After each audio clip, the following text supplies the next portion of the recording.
मेरे प्यारे श्रोताओं, सभी माताओं, दर्शकों, देवियों, सज्जनों, आप सभी को फिर एक बार स्वागत करता हूं आप ही के अपने favourite YouTube channel RPKY Ram ji में दशहरा के अवसर में। आप सभी को नवरात्रि का और दशहरा का हार्दिक शुभकामना देता हूं प्यारे श्रोताओं। तो आज हम दुर्गा जी के विषय में कुछ प्रसंग बात करेंगे। एक गांव में एक ब्राह्मण रहते थे। तो वो अकेले थे पहले, फिर उनका शादी होता है, विवाह करते हैं। विवाह के बाद एक दिन भिक्षाटन करने के लिए जाते हैं। उनका जो रोजी रोटी भिक्षाटन से ही चलता है। तो एक दिन भिक्षाटन के लिए गए हुए थे, साथ में खाने के लिए पोटली लेकर। तो उनको एक आकाशवाणी सुनाई देता है प्यारे श्रोताओं। तो उसमें कहा गया कि तुम अगर घर जाओगे तो तुम्हारे पत्नी का मृत्यु योग है, और यहाँ पे रुके रहोगे तो तुम्हारा मृत्यु योग है। तो वो डर जाते हैं, घबरा कर एक आश्रम में जाते हैं। आश्रम में जाते हैं और एक साधु से पूछते हैं इसका रहस्य। तो साधु कहते हैं कि तुम्हारे वो पोटली को मैं ज़रा खोल के देखता हूँ। तो वो पोटली को खोलते हैं तो देखते हैं कि उस पोटली के अंदर सांप था। तो वो सांप को भगा देते हैं और फिर उसी ब्राह्मण से पूछते हैं कि तुम किस भगवान के भक्त हो। तो ब्राह्मण कहते हैं कि मैं दुर्गा जी का भक्त हूँ। तो संत कहते हैं, वो साधु कहते हैं कि तुम्हें दुर्गा माता ने ही आकाशवाणी करके बचा लिया।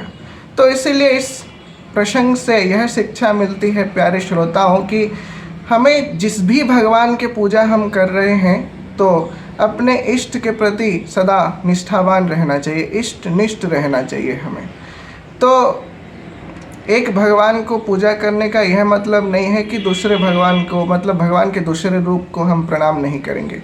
जब भी हम, अगर आप दुर्गा जी का भक्त हैं तो अगर आप हनुमान जी, राम जी, कृष्ण जी, शंकर जी, जिसको भी आप प्रणाम करते हैं तो उनसे यह वरदान मांगिएगा कि हे प्रभु, मेरे श्रद्धा अपने दुर्गा मैया के चरणों में सदा बना रहे।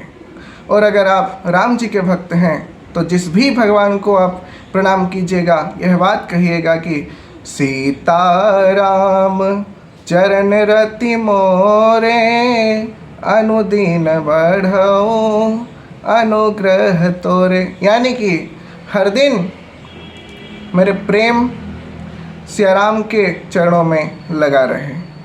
तो और एक प्रसंग आपको सुनाता हूँ।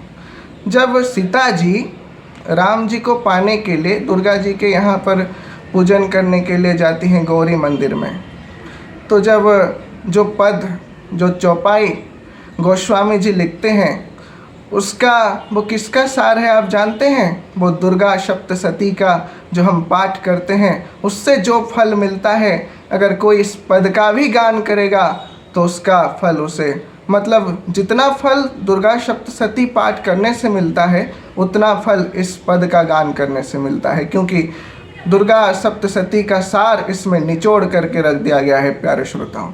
वो क्या है जानते हैं? जय जय गिरिवर राज किशोरी, जय महेश मुख चंद चकोरी, जय गज बदन सढ़ानन माता, जगत जननी दामिनी दुति गाता। इसी पद में वो सारा सार है। तो यहाँ पे सीता जी कहते हैं कि पिताजी ने जो प्रण किए हैं उसके हिसाब से तो मुझे अपने मन की बात कहने की आवश्यकता नहीं है, क्योंकि मोर मनोरथ जानहुनि के, बशहु सदा पुर शबहि के। इसीलिए कीन्हु प्रगट न कारण ते ही, इसीलिए मैं उसको अपने मन की बात प्रकट नहीं करूँगा। इससे हमारे समाज में और हमारे परिवार में एक बात हमें सीखने को मिलता है प्यारे श्रोताओं। प्रेम तो करना चाहिए लेकिन मर्यादिक आचरण भी उससे होना चाहिए। मतलब अगर प्रेम में मर्यादा रहेगा तो हमारे समाज से, हमारे परिवार से जितने भी तनाव हैं वो निकल जाएंगे।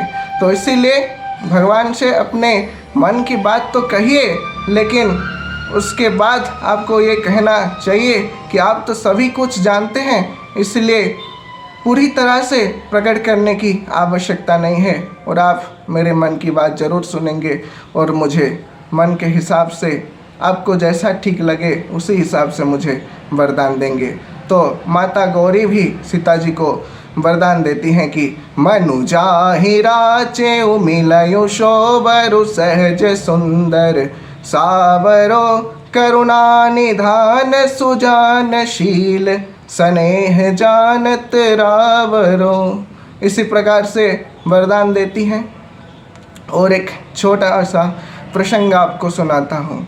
जब कृष्ण जी को प्राप्त करने के लिए राधा जी के साथ गोपियाँ भी माता गौरी का पूजन करती हैं, यहाँ पे एक श्लोक कहा गया है, जिस श्लोक का अगर एक अविवाहित लड़की पठन करेगा, बोलेगा, तो उसके मन की जो इच्छा, उसके मन के अनुरूप पति उसको प्राप्त होते हैं। इसी श्लोक के अनुसार इस श्लोक में क्या कहा गया है कि ओम कात्यायनी महामाये महायोगी निधीश्वरी नंद गोपसुतम देवी पति में कुरुते नमः।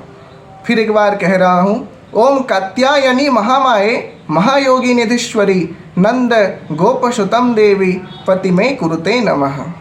तो इस श्लोक का पाठ करने से उसको कृष्ण जी के समान पति का प्राप्त होता है। फिर आऊँगा कुछ नया प्रसंग के साथ, तब तक के लिए लाइक, शेयर और सब्सक्राइब करना ना भूलिए। आपके favourite YouTube channel RPKY Ram ji को जय श्री राम, जय श्री कृष्ण कन्हैया, जय माता रानी।